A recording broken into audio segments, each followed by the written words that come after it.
right, here we are with Zhouxun Yin, the co-founder and COO of Magic Eden, one of the biggest NFT marketplaces. Zhi, it's so great to have you here at the Defiant Podcast. Welcome. Yeah, thank you. I've been a big fan of Defiant for a long time, so it's super exciting to be here. Thanks for having me. Awesome. Yeah, great to hear. All right, let's start from the beginning. I'd love to hear the founding story of Magic Eden. Yeah, okay. So it goes back a little bit. So we got started in 2021, but the story is a little bit earlier than that. I started in crypto in late 2017.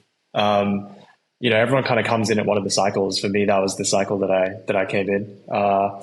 And I was lucky enough to have kind of worked in crypto in that early DeFi period. So I was always like, I was just like an early DeFi user, loved all the stuff that happened 2018, 19, 20, and then DeFi summer and all of that. I was at DYDX for those years. So got to see a lot of that happen.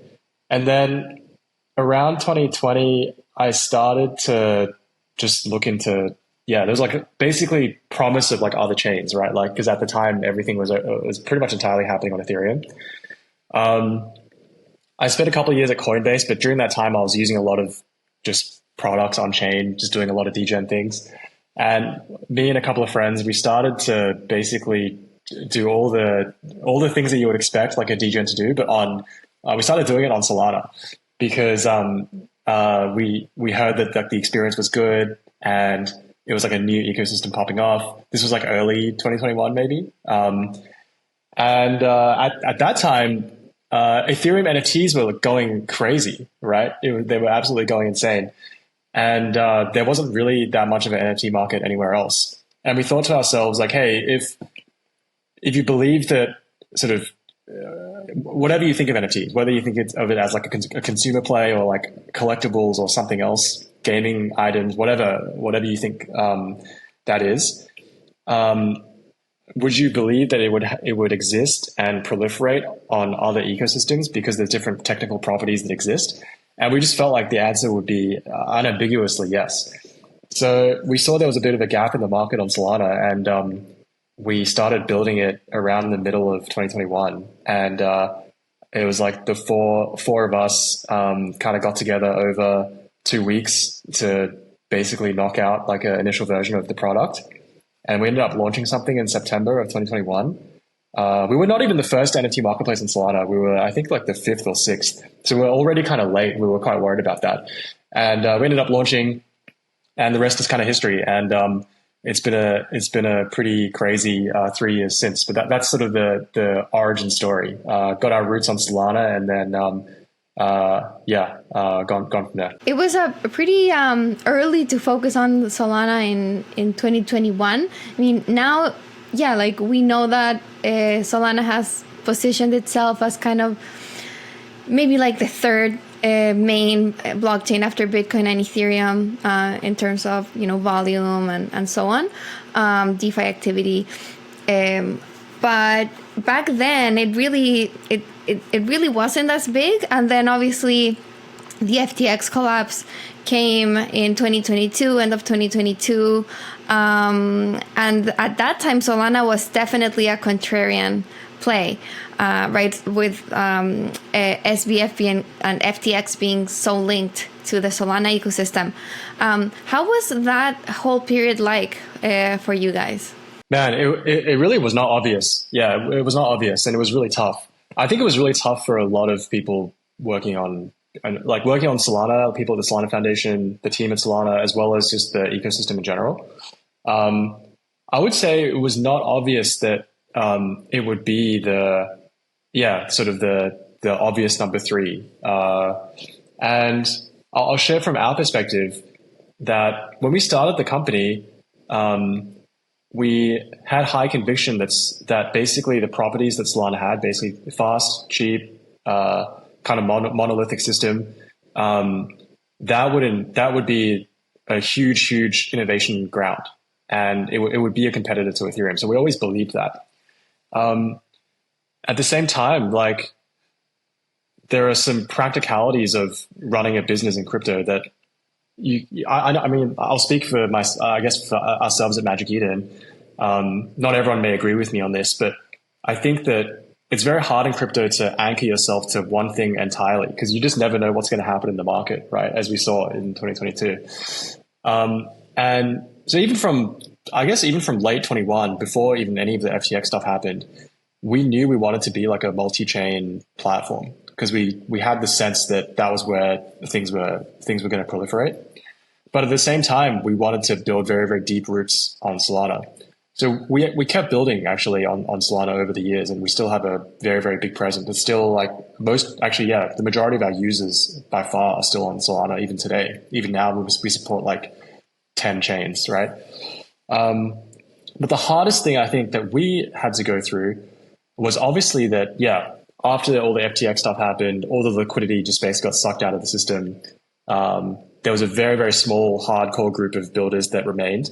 And at the time, I remember saying, I can't remember what podcast it was, but I did some podcast where I said that the Solana ecosystem in 2022, it felt a lot like, you would remember this, like the 2018, 2019 Ethereum crowd, right? It was like back then, everyone was kind of dumping on ETH. There was a hardcore group of people that were just like, nah. ETH is money. There was that whole meme, and then DeFi got built and all of that. And 2022 Solana felt like the same. It was a very hardcore group of people that remained and had a lot of conviction. And I think everything that's come since then, I think has originated in the grassroots or the green shoots that came out of that period. So it goes to show that in crypto, it pays to have conviction, right? Like you can't just flip to the next thing in any given month just because there's a new flavor of the month. You have to build with a lot of conviction. And I think the people that are doing well on Solana today, they fully deserve it because they kind of went through a lot of the really, really, really hard times. Yeah, no, that's a great takeaway.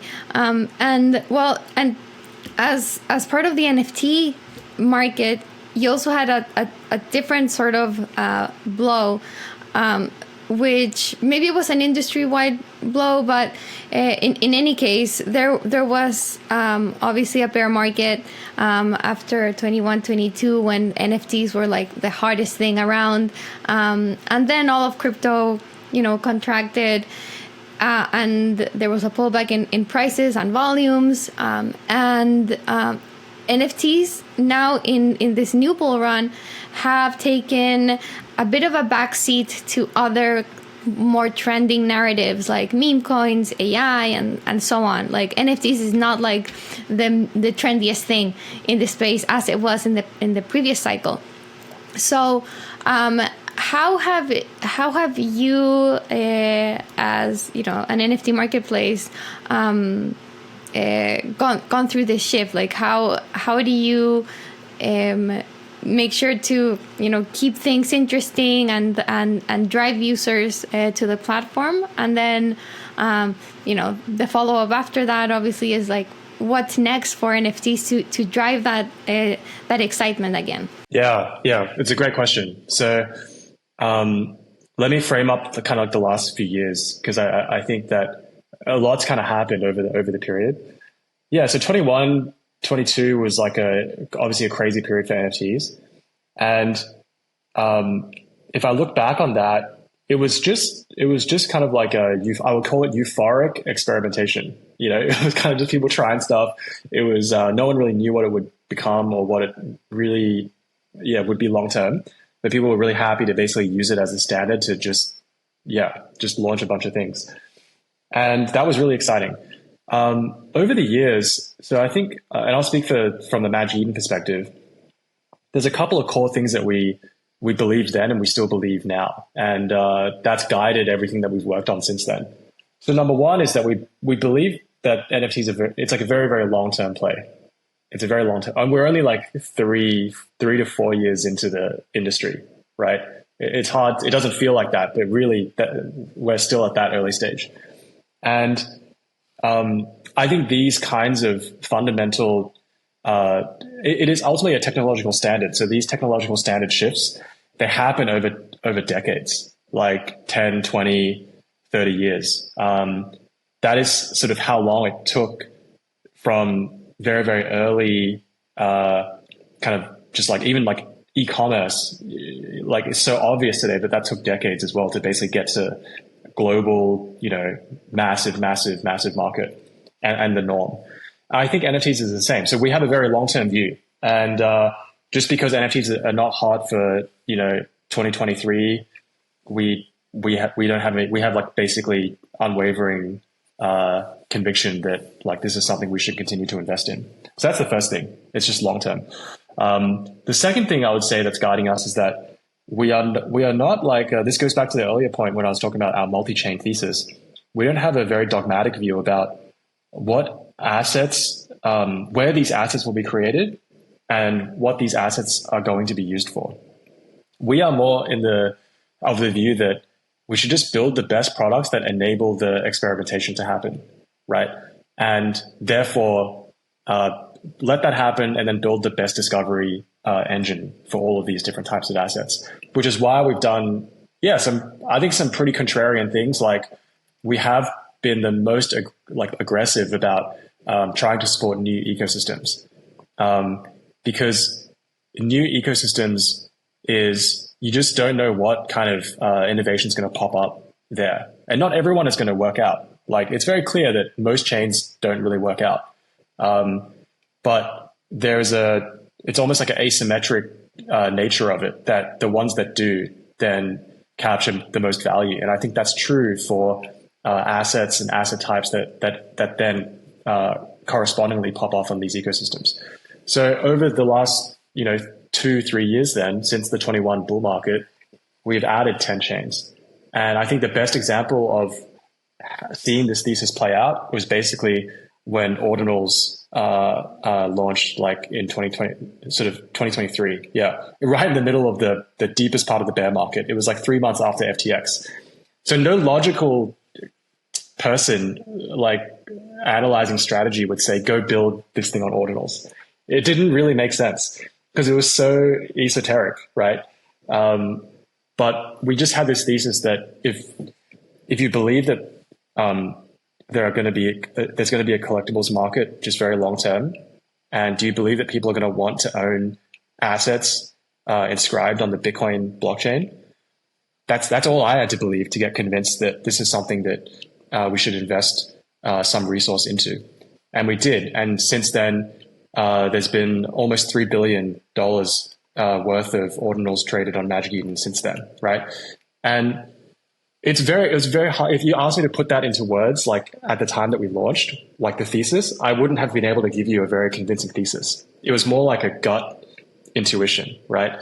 And I'll admit that it's like, yeah, we don't have all the perfect answers. And I think founders who say that they have the crystal ball in crypto, it's like, I just don't believe that. Because it's like anything could happen. So anyway, going back to it. So number one, long-term. Number two, multi-chain thesis.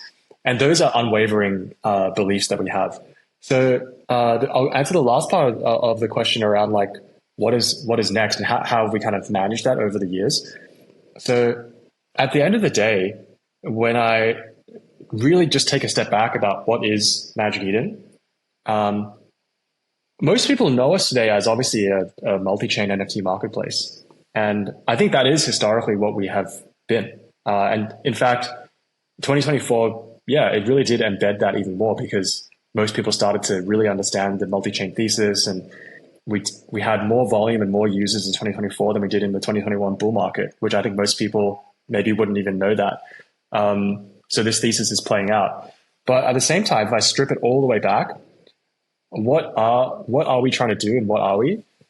I actually think it's really simple. It's that NFTs are just an asset type. It's like a way to represent some kind of creation or value, right? That really is what it is. And people might want to trade that, or they might want to trade some other on-chain asset. And I just feel that if you look at the by far the biggest change in the market structure in crypto over the last 7 years since I've been in crypto, is that in 2018 or around that era, you didn't have on-chain assets. On-chain assets were not really a prevalent thing. You had a few assets that were on Ethereum. I'm not counting the ICOs because nothing really happened with them. And you had most of the volume and value. It was all just traded on centralized exchanges, very concentrated in a few, large cap things. But I think if you look at the market structure now, it's completely flipped. It's entirely flipped, right? You have all this on-chain creation. You have, there's millions of NFTs getting created. There's millions of tokens getting created. And a lot of the trading now originates on-chain, and then the liquidity also lives on-chain. And I just think that is going to exponentially continue towards that direction. And you can see that. You can see that in Coinbase, Binance, all the exchanges. They all have Web3 wallets, and they all have something that they're trying to do on-chain because they kind of see where this is going. So if I abstract it all the way, what are we? We are just a platform that allows for on-chain trading, right? And I think that people are starting to see that in the products that we are releasing. So we can talk about this in a little bit, but we launched like a mobile cross-chain wallet, which has like token trading embedded into that experience. And then we have, we've announced this, but we haven't launched it yet. We have a series of trading products, like token trading products that are being launched onto Magic Eden in Q1 this year, in the next couple of months. So, maybe by the time this podcast goes out, some of these products might be live, right? And so the best way I would describe sort of what we've been working towards in the last year, and then where we will be going forward, it's like all chains, all assets, all communities. It's kind of like the one-stop shop for any kind of on-chain trading on Magic Eden. The Stellar Development Foundation's Build Better campaign invites you to transform your innovative ideas into real-world blockchain solutions. Whether you're a seasoned developer or simply curious, this initiative offers a platform to create applications that enhance financial access, creativity, and connectivity. Join a global community of builders and contribute to a more inclusive future. Visit betteron.stellar.org to learn more and participate. Super interesting, and I'm going to double click on those three themes. Multi-chain NFTs are for a long-term play, and Magic Eden as just an on-chain trading platform for any kind of asset. But for now, I want to stop on your multi-chain and specifically Bitcoin Ordinals Bet, because that was again, same with Solana, very early. And I didn't know that you had worked on adding Bitcoin before Ordinals took off. And so was this just part of your thesis that NFTs trading can happen anywhere, and so you like to be prepared for wherever that ecosystem takes off? That was basically the bet there. Yeah, exactly. I think you have to people ask me this all the time. It's like, what makes a chain take off, right? Like, I get that question actually a lot, because I think we have a really good view of that at Magic Eden, because we work with a lot of chains, and to answer the question you're asking, you have to have obviously some POV about two things. One, do you believe that NFTs can live on many, many chains? And then two, what unique properties on that chain will enable that, right? So that's why I think, when I say we're multi-chain, we're not literally doing every single chain. It's like, there's obviously a lot of chains out there. We're not going to do the 99th L2, right? Like, it just doesn't make sense, because there's no value prop for users or builders or creators to go there relative to the existing L2s that are successful, right? So for Bitcoin, it was very much two things. So the first thing was that they had some very unique properties in that it was not quite like NFTs on Ethereum or Solana, where it was, NFTs on Ethereum and Solana, it's like it's like off-chain pointers, right? The actual media files are not actually on-chain. Whereas Ordinals, you are actually inscribing the digital file permanently on the chain. So there's no Arweave or like off-chain storage. It's just literally inscribed onto the Bitcoin blockchain. And that sense of provenance, we felt like it was enough as a unique property, and the fact that it's Bitcoin, that people would be quite interested in that, because creators who valued their work would want to put their stuff on the Bitcoin blockchain, and then collectors who valued that work would want to buy that and own that, right? It's kind of like a beta on Bitcoin.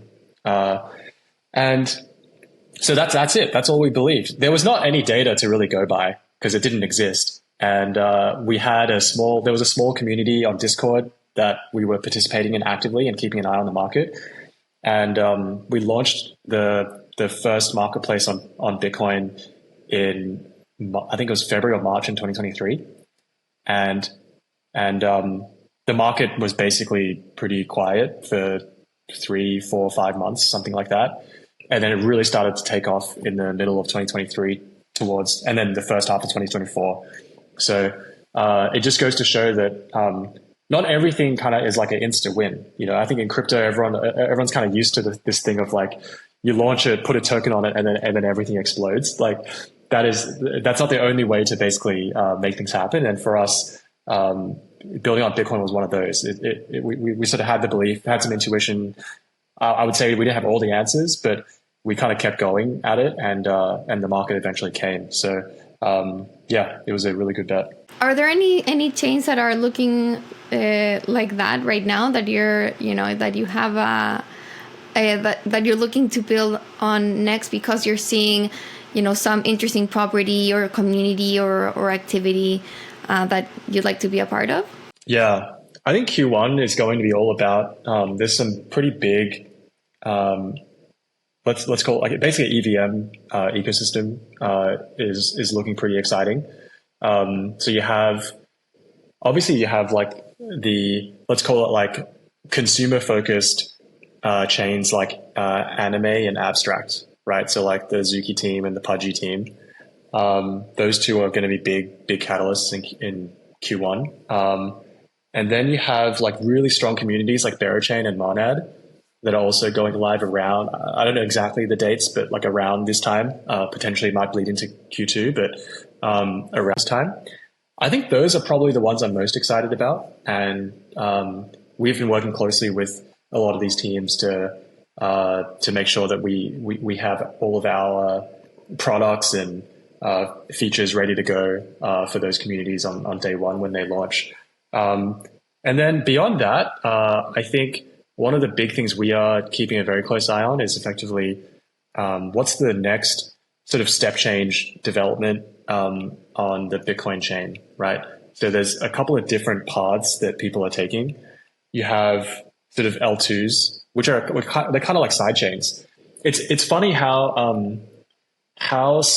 remarkably similar the evolution of that developer ecosystem is to early Ethereum, where on Ethereum before you had the actual like the optimism and ZK and all these things, it was basically Polygon was kind of like the L2, right? But it was really just a side chain, right?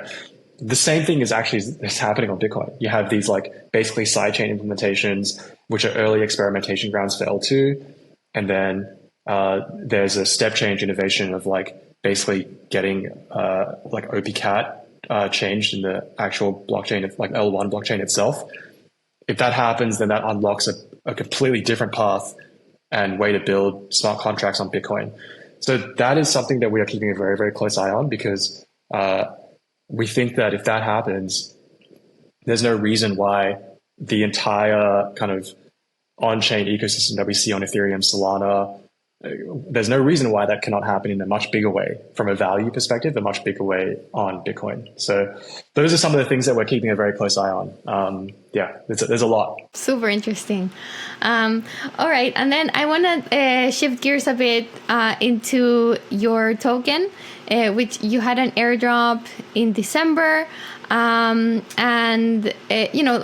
want to first just understand what role the token plays in the Magic Eden ecosystem, and then I'll ask you some more specific questions about the airdrop itself. Yeah, absolutely.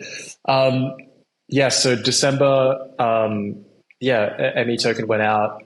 It's been a big milestone for us. It was something the team and the ME Foundation have been working on for pretty much most of 2024, actually. So it felt really good to have just a day of celebration with the community and everyone to basically be able to participate in that. So how it sort of ties in is that we obviously want this to be the thing that ties the entire Magic Eden ecosystem together, right? Because now we are not, I think about, we used to be purely an NFT company, and this is almost like the beginning of phase 2 of the company, right? Like for us, the token is not the end where everything becomes decentralized and then we all go away. That's not actually how I think we see this. We see the token as, it's almost like the beginning of phase 2, where phase 1 was single category, purely NFT focused company. Phase 2 is multi-category company. So that NFTs, token trading, cross-chain wallet, multi-category company. And then this is the ecosystem token that ties all of that together. So there's a couple of really key things that we had in mind for the token to achieve. So number one is that it should be a way to reward our users for basically participating in the ecosystem. And that participation can come in 2 ways. One is either using the products and whether it's like creating an NFT, or whether it's like buying or selling something, or maybe it's like, I don't know, trading Bitcoin to Sol on our Magic Eden mobile app. Any of those things is all I would count that as using the product and participating in the ecosystem. The second thing is participating in our community efforts, right? So maybe it's like, you want to set up you want to actually accelerate some of the vision that we have around, I'll just use one of the examples I said before, around Bitcoin L2 development. And you actually want to take a stab at building something significant that enables, I'm just going to make something up, like interoperability of ordinals on some of these L2s. Yeah, we would the EMI token and EMI Foundation should completely be in service of initiatives like that, because that can step change and supercharge some of the protocols that Magic Eden has built, but also the communities and ecosystems that we are actively trying to grow, right? And then, so that's the first thing about just participation. And then the second thing is more like, we wanted to create a very, very active, it's almost like a community that, and I don't think it's not been a big part of Magic Eden. We've been like more of a product focused company over the last 3 years. We're kind of the people where I'm personally, even myself, I'm like more of in the background, just like build products, release them. Like we're more like that from a DNA perspective. But this is a good opportunity for us to be much more forward facing, community facing, right? And it's almost like a call to arms. Like if you like what we're doing, if you like this vision we have about all chains, all assets, all communities, and you want to be on that journey, then this is the way you can be on that journey with us, right? And we actually invite anyone who wants to be a part of that to come and join us and contribute to that. So those are basically the 2 things we have in mind. The last thing I'll say, and this is like not a set in stone thing, because I actually think that my learning from having seen many, many, many iterations of token models and launches over the years, you would know this from sort of being involved in DeFi on Ethereum in the early days, is that there were a lot of teams that were very dogmatic about how the token should be, right? It was like, this token is purely for governance. And it's like a pure governance token that now everything that the protocol does has to be voted through by the token holders, right? That's like one view of the world. Another view of the world, I was at DYDX, and, the DYDX token was very much like all fees, 100% of the fees for the protocol goes into the token, right? That was like another very, very opinionated view about what the token should be. The reality, I think, is that it doesn't need to be so opinionated or dogmatic one way or the other, because ultimately what matters the most is that can you utilize this as one of the tools and mechanisms, or even it's also a product that can help just supercharge the things that you want to do to achieve the vision. And the vision for us is this all chains, all assets, all communities thing. So if that means at some point, yes, there is going to be a bunch of things that will be related to governance and people can vote and whatever, get some grants going, all of that. I think that is very, very, very valid. And then the other side could be like, yeah, maybe there's been very successful token models that are more like utility based, right? It's like B&B, like things like that. And I think that that is also very interesting.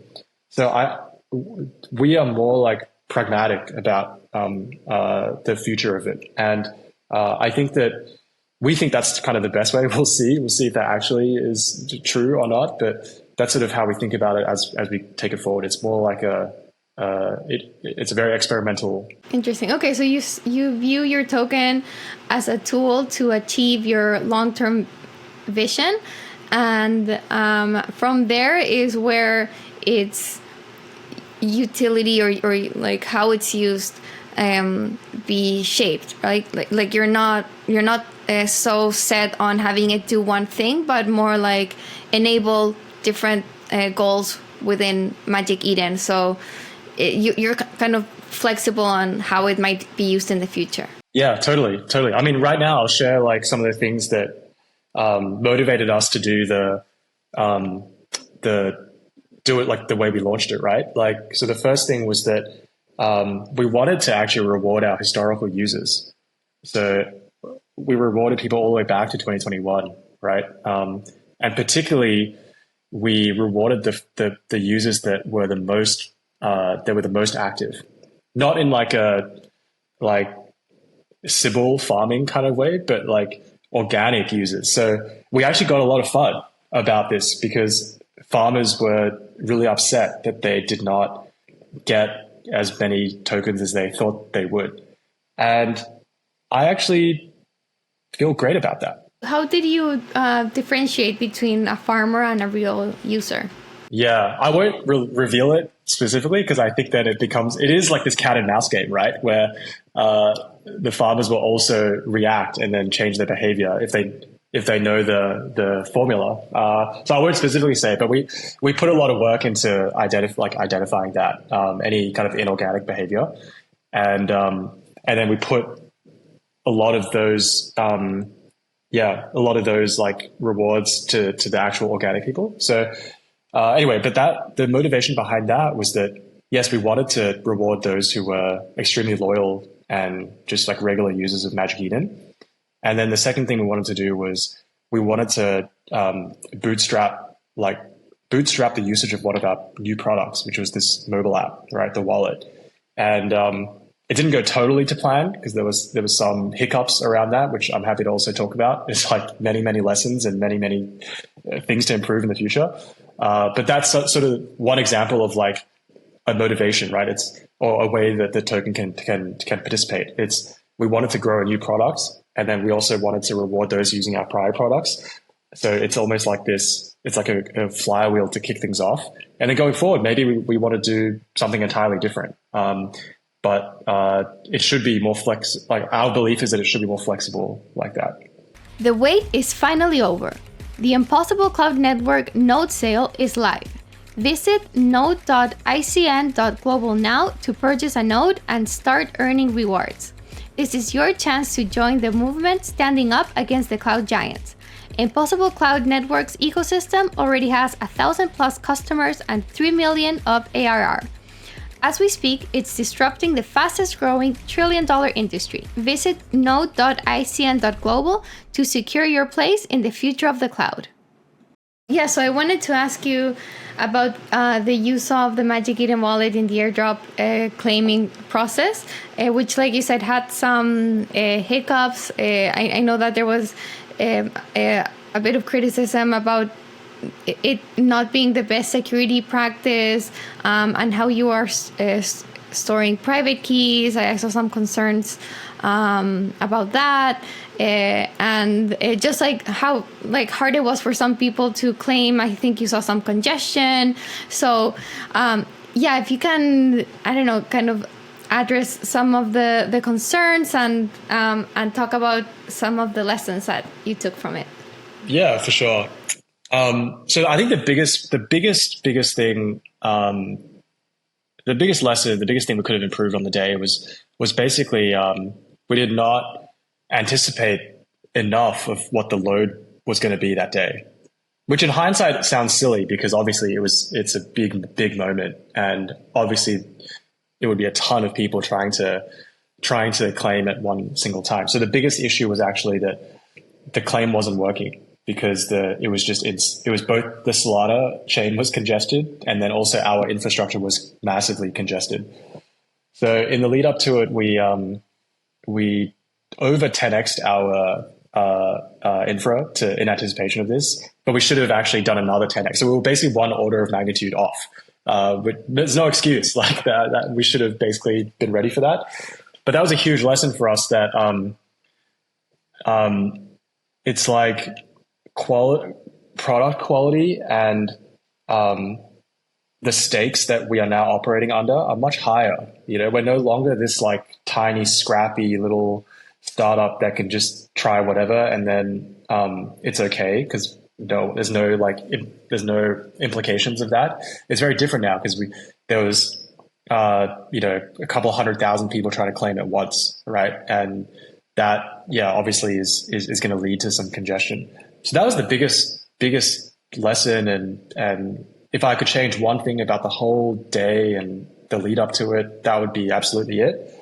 And I think a lot of the complaints and FUD around that were very valid. You know, actually, which we've gone out and said before already. It's like, like that wasn't good enough. That is not the bar that we have for ourselves. You know, so I think that we were disappointed about that. But having said that, everything else I think was otherwise an amazing. It went amazingly well. Like in the end, it was something like I think 80 to 90% of eligible users have ended up claiming. So there's still, I guess, some that haven't yet claimed.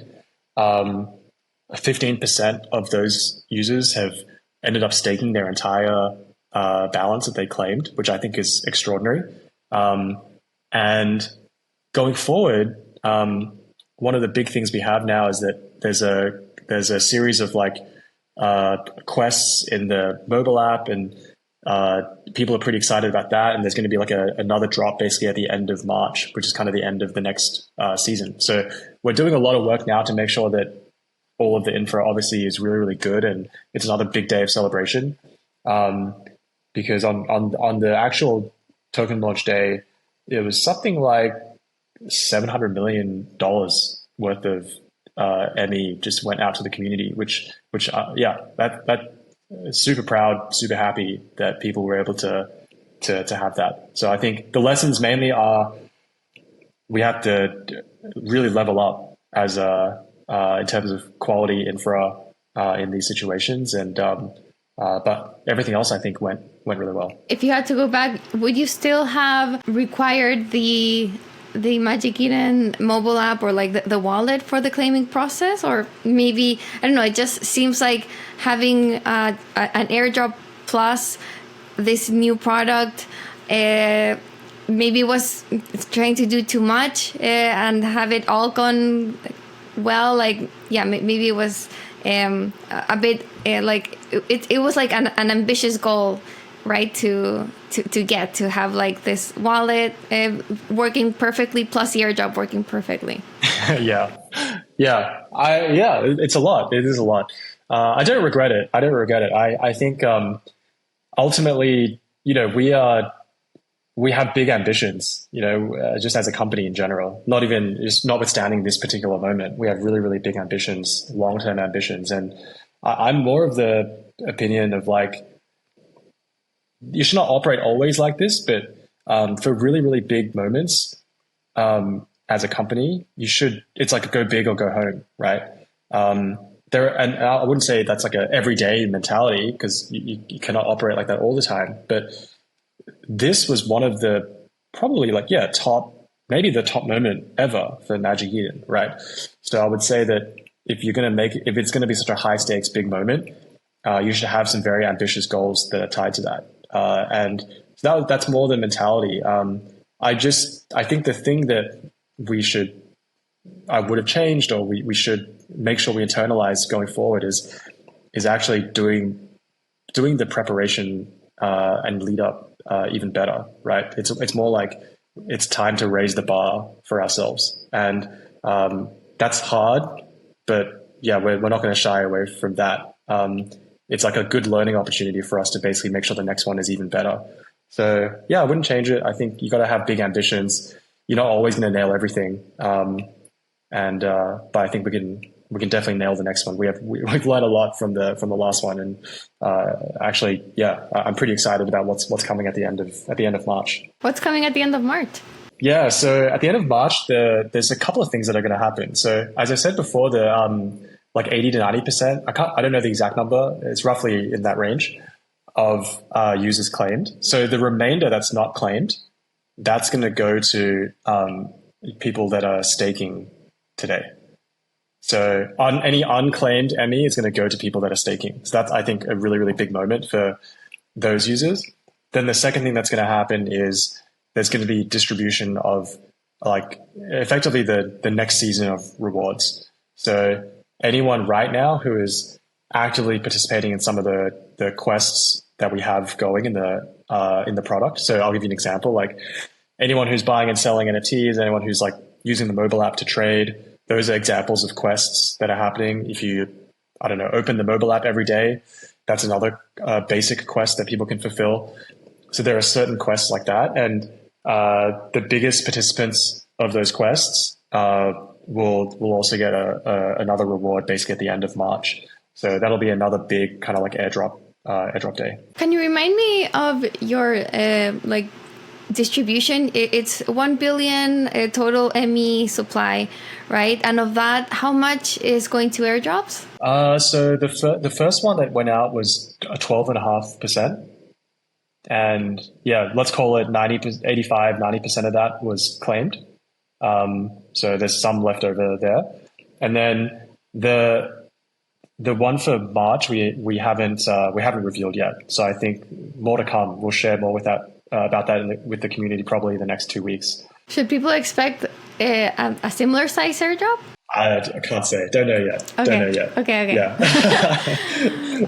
All right. Interesting stuff. Cool. Okay. And then about the token. So there's obviously, you can't control the market, but, but you can kind of maybe analyze and find drivers for it. So when you did the airdrop, since then the market cap and FTV of ME has roughly halved. So right now your market cap is at around 350 million and FTV is at around 2.7 billion. Which, it's like about half of what it was at the time of the airdrop. What do you think is, behind this market move? And, is it just attributable to like the overall market, or is some of it attributable to like your own token design and activity? Like just the drivers behind the market action. Yeah, it's a good question. And I'll be honest, I don't have that much of a opinionated, informed answer on this, mainly because I don't personally think so much about like day-to-day token price and what drives that. I think the biggest needle mover for all of this, the biggest needle mover for all of this is basically if Magic Eden is growing, if the Magic Eden ecosystem is growing. So probably, if I had to give you an answer, I would probably say the majority of what's happening is just general, the market is kind of crabbing a little bit.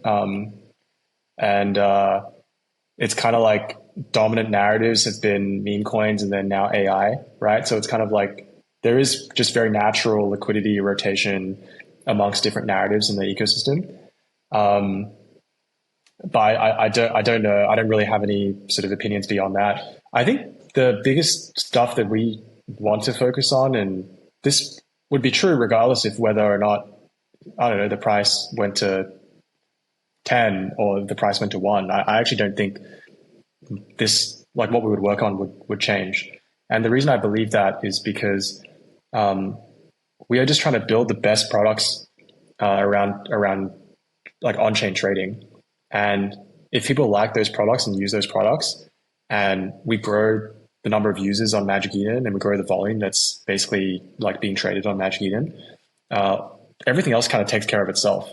And crypto has this weird way of like, yeah, if I think back on the last 3-4 years on this particular journey, but I think it's even true when I was at DYDX and all this other stuff, is it's often everything is really detached from fundamentals all the time. Like in the bear market, it's so everyone feels like it's like the end of the world. It's like hellish feeling, but really it's not actually that bad. And you know, things are oversold. And then in the bull market, I think everything's really euphoric and things are overbought, right? So crypto has this way of basically, applying some reality distortion. And I think that the best thing to do as a founder or anyone who's working in crypto, building something, it's like you need to be able to detach from that and just think about what is the fundamental thing you are building, and make sure that you're like very, very dialed in on that, because whatever happens around the place is it's a lot of noise. Yeah, and a lot of it not under your control anyways. So kind of related to what you were saying before about conviction and having, a long-term view on things.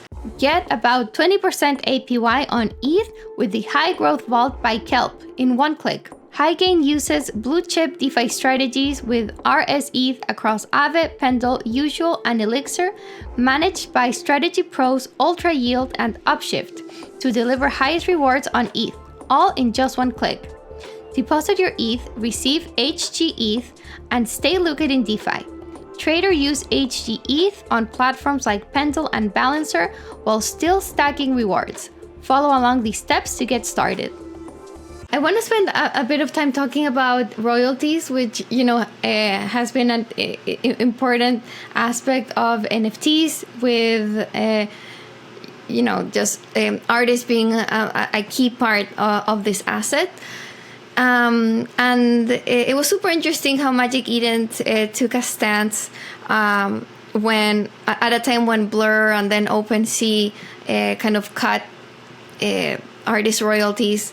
You kind of enforce them, and then I believe you made them optional later on. So I'd love to kind of understand your thinking behind royalties and where you stand on that now. Crazy topic, because it's just been it's like the evolution of this has been pretty insane. So yeah, to sort of share a little bit about the journey and where we are now. We've always felt that our role in the ecosystem is to enable all the participants, right? Like I always believe this, that you cannot just be a platform for pure hardcore trading. And you can also not be a pure platform and optimize everything for creators. There needs to be a sense of balance between the two, so you can have a healthy market, right? So anyway, I think in the bear market, what happened was the traders got very mercenary, right? Like very, very price sensitive, and therefore any marginal value you could extract from any of those transactions, that was like, there was an incentive for platforms to do that, which is why I think you see platforms like Blur and other marketplaces, they just like completely did away with all the royalty stuff.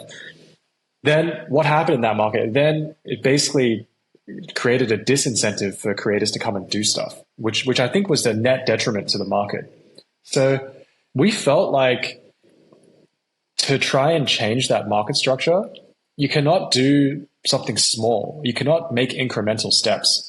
You have to take almost like a drastic position, so you can at least inch the market a little bit more towards the equilibrium state that it should be in, right? And I felt that none of the other marketplaces were willing to try.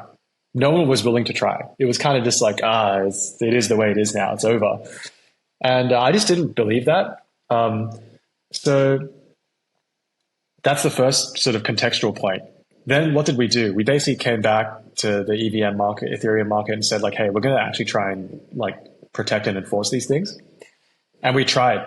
We actually really tried. We tried really hard. We partnered with Yuga as well, the biggest creator, to do this. And we also implemented some new royalty enforcing standards that we were aimed at that. Ultimately, I'll just say it kind of honestly, it didn't work. It didn't work in the end. But I don't regret it, because I actually think that I'm proud that we tried to take a stand.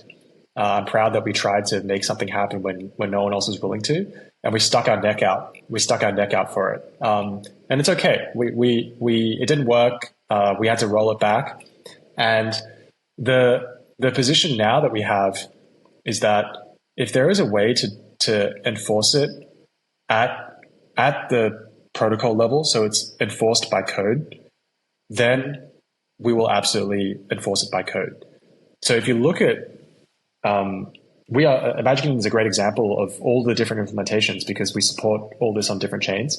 On Bitcoin, there's no smart contracts, so you cannot enforce it.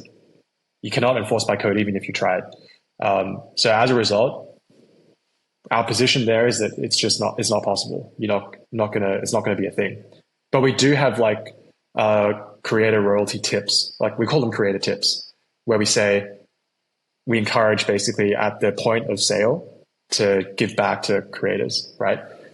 On Solana, it's a different story, because most NFTs tokens are created using a certain standard, and that standard enforces royalties at that code level. So then we honor that in its entirety. So royalties are obviously enforced on Solana. So that's basically the position we're in now. It's like been a very windy journey, this whole thing. And I don't know, maybe we shouldn't have done what we did, or maybe we should have tried some other things. I don't know, but I'm really proud that we stuck our neck out and tried to make something happen. I'm obviously disappointed it didn't work out, but that's you got to be in the arena kind of thing. So we did our best. Yeah, no, I think it's really valuable that you did try, and also recognizing that it didn't work. Is not very often that you hear, project or protocol co-founders say that. So it's kind of refreshing. But how did you? What makes you say that it didn't work? Did you find that it kind of reduced activity after you did that, or what exactly makes you say it? Oh yeah, there's basically if you cannot enforce it at the code level, then there's always ways to circumvent the system. Yeah. So what we found was number one, people were circumventing it, and then number two, because people were circumventing it, then it prevents creators to then want to adopt it, right? So it's like hard to get that flywheel going. Which is just a reality. I think, if there's an incentive, people are always going to try and game the incentive. And the incentive here was to circumvent the need to pay royalties. So that's why we ended up landing with this ultimate position, which is like, if it's enforced by code, it cannot be circumvented. So that is when we should absolutely honor it. But if there's some way that it can be circumvented, then there's actually no point, because then we are in a game of playing cat and mouse. And I just don't think that's not a game that is worth playing. It's kind of like, it's a waste of, basically everyone's time. So it took me a while to accept that, because I really wanted to believe that it could be solved. But the realization I have now, and the acceptance, is basically that it just means that particular NFT market will evolve differently, right? Like, in the same way that Bitcoin's NFT market, Ordinals market, has evolved differently. And that's okay. That's actually okay. It means that maybe it's just some different type of creation. People have different expectations when they go there, and that's okay. That's not something that we should be then very dogmatic about. It's just, we are here to support all the chains. And then so long as we can build some really amazing discovery that's actually then the problem that we should invest our mind share and time to try and solve, rather than try and like change the fundamental structures of the market. Like the market is the market. So that's kind of where we've landed with it. Yeah, that makes a lot of sense. Okay, and then to wrap up, I want to ask you about kind of one of the topics that you already touched on, kind of NFTs for the long term. So right now, like as we've discussed, the trending narratives are not NFTs. But what do you think where do you think NFTs are going from here? Like, because they've been this kind of collectible focused market. Do you think that that's the thing that will continue being the focus going forward, or maybe you believe there's like some other use cases for like digital ownership that will take off, or maybe, I don't know, TBD, like it's too soon to tell, but like, do you have a view on like where the NFT market is going and what could make it kind of take off again? I have some thoughts. I don't have, I'll be honest, I don't have all the answers, but I do have some like theses about it. The first thing is that I do think that it is it's become predominantly a collectibles market at the moment. And that is definitely true on, pretty much most of the ecosystems where there's NFTs. The different thing that's happening right now, it's not different actually, it's more just like the narrative that's happening right now on particular Ethereum NFTs is that, it's like, there's like airdrops, right? So that's why you see some of the Ethereum NFTs basically having a bit of a run in the last month, couple of months with Pudgy and Azuki. But fundamentally, aside from that, the stuff that it's been driving, say, the ordinals market has been mostly collectibles.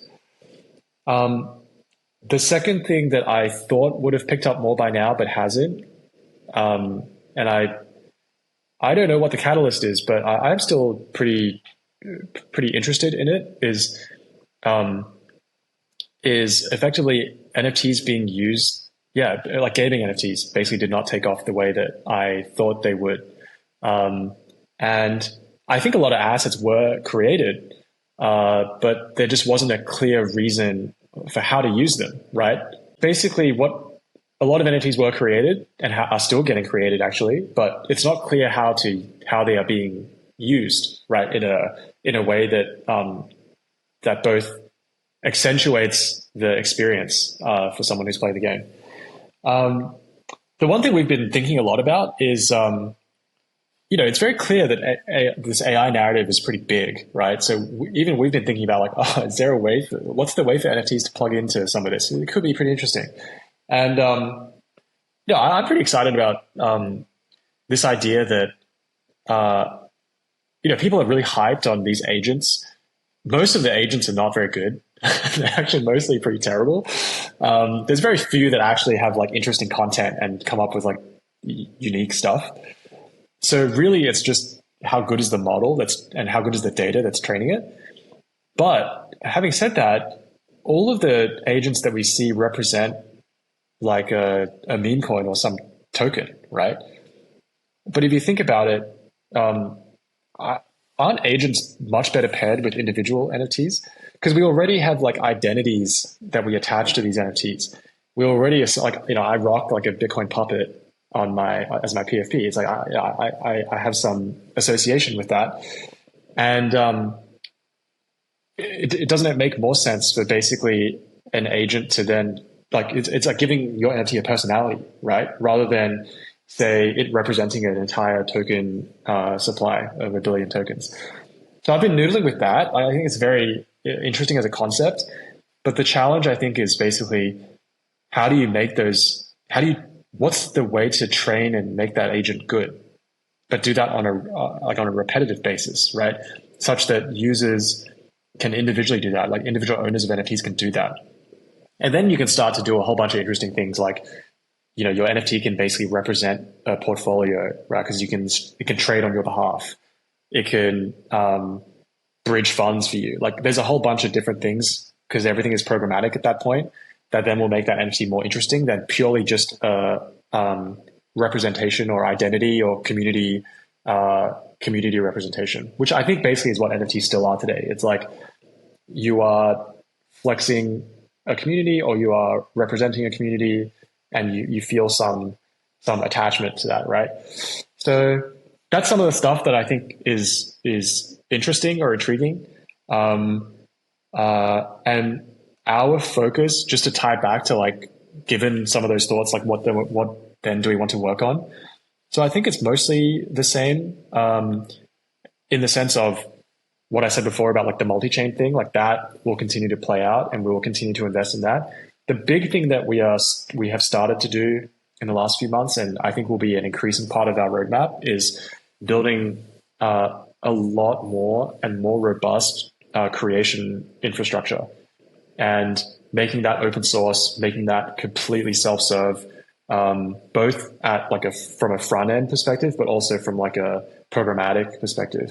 And we haven't traditionally invested that much into that effort historically. We've been more like a first party app, but I think creation and making that more of a third party use case is something that we are very interested in. And it allows us to then work with like some of these big themes and narratives that take off, like things like AI or meme coins or whatever, right? It's just like, let that be open to the world. So that's some of how it then impacts our roadmap and what we're thinking about going forward. That's super interesting. I think the idea of like connecting NFTs with AI somehow, really, I'd be excited to see if that happens in some way.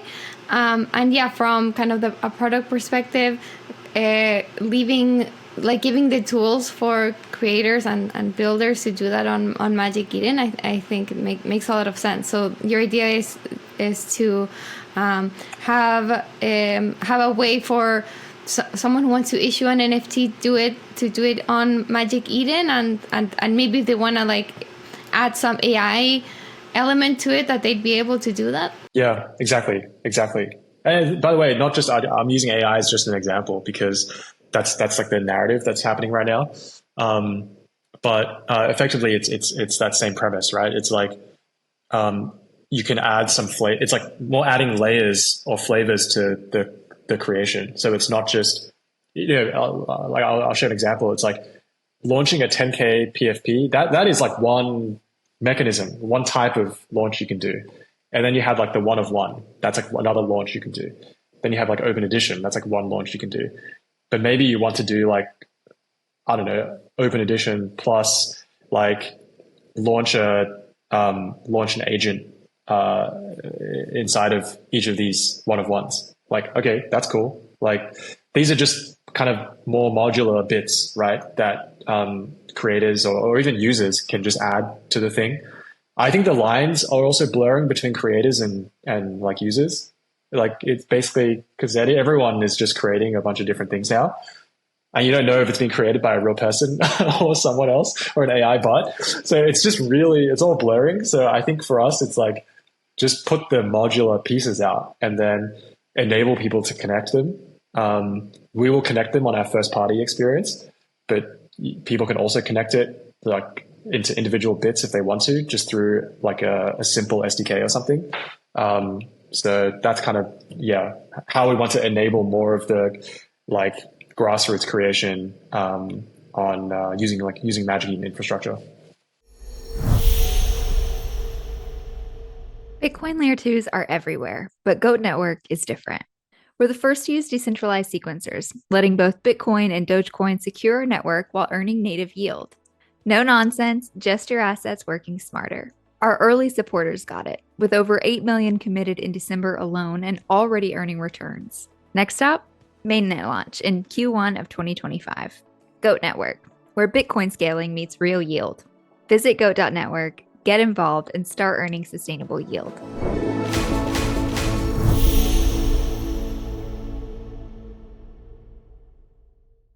Okay, and then to wrap up, I want to end with your long-term vision for Magic Eden, and specifically I'd love to learn more about your idea of having Magic Eden be just like an on-chain trading platform, whether it be for NFTs or other assets. It sounded like you were implying. So yeah, what does that look like in the long term? Is it like just like a DEX with that, where people can trade whatever on chain, or yeah, like I'd love to hear more.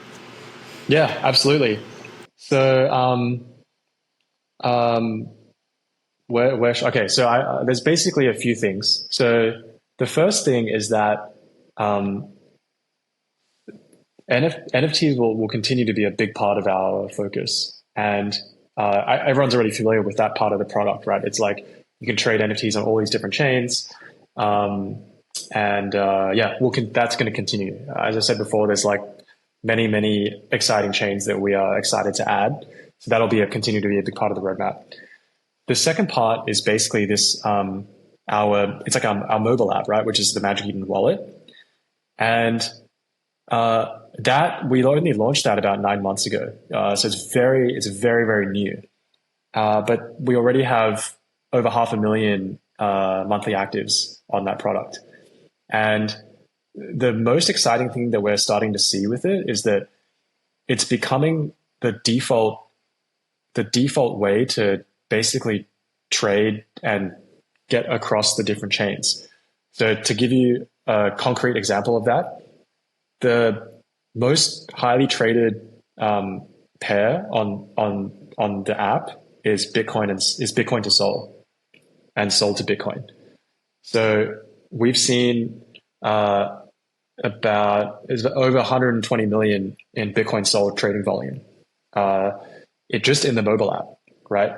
So that's like a very interesting and exciting development for us, because you could see the synergies now with our cross-chain marketplace, and then now people are using the wallet to effectively then get across to all the different content. So one really cool thing is whenever there's a big ordinals mint, we see all these people swapping Sol to Bitcoin and then going to participate in that thing, right? So that's really cool. Do you mean like swapping like Sol, the token Sol with Bitcoin, or like going from like Bitcoin-based NFTs to, I don't know, like buying Solana, or just like actually doing that swap? Actually doing the swap. Yeah, actually doing the swap. Yeah, so it's effectively, we effectively have a DEX in the wallet, right? You can trade all these different pairs. Do you route to like other liquidity sources, or? Yeah, we basically have a swap engine that connects and routes to like a ton of liquidity providers. Yeah, like basically there's some in-chain liquidity providers, like 1inch or Li-Fi or something like that's within EVM. And then you have like a bunch of providers that do cross-chain stuff. So we also route to them. So we're kind of like a mega swap service, right? That sits on top. And that did about 200 million in trade volume in December. So that's like a big part of it's the fastest growing part of Magic Eden, which is pretty exciting. And the last piece that is not yet launched, but is coming in this quarter, and I think once we launch this, people are going to start to see what the app is becoming, like our DApp as well as the mobile app, it's going to look and feel then a lot more like it is like, imagine if there was an on-chain version of like Binance, or like on-chain version of a SEX, right? It's like you go there's many use cases. You can trade spot, you can trade NFTs, you can trade perps, you can stake something. There's like all these different use cases. But we want to focus on the long tail assets, which is, I use long tail assets as like on-chain assets, right? So we will have, creation, so you can create NFTs, create tokens. We'll have trading, so you can trade NFTs, trade tokens, and you'll be able to do that on all the different chains.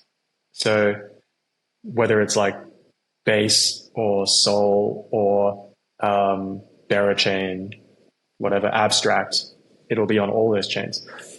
So it'll start to look and feel a lot more like it's an on-chain trading platform, right?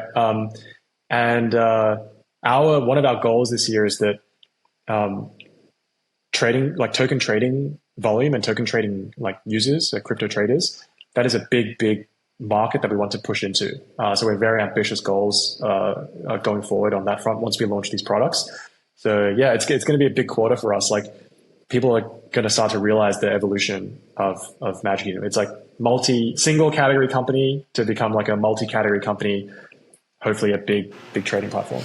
Yeah. Okay. And you see kind of the addition of fungible tokens in Q1 or like, or is it more a long-term plan?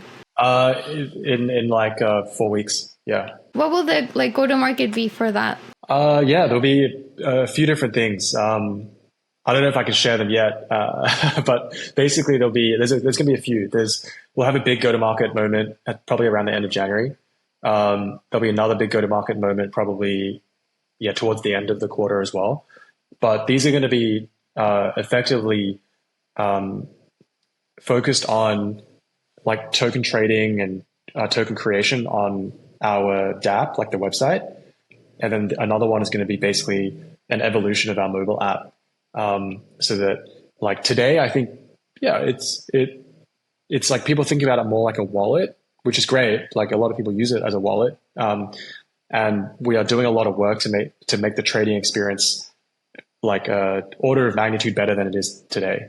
So trade execution, make it faster, more stats, more discovery, like a lot of these like basic tools that I think you would need to just trade anything on the go. So that'll be a really, really big evolution for our mobile app. So these are a couple of really big moments that we have planned for Q1. So it's coming pretty soon. Nice. All right. Well, super exciting stuff. See, thank you so much for sharing all of this with me.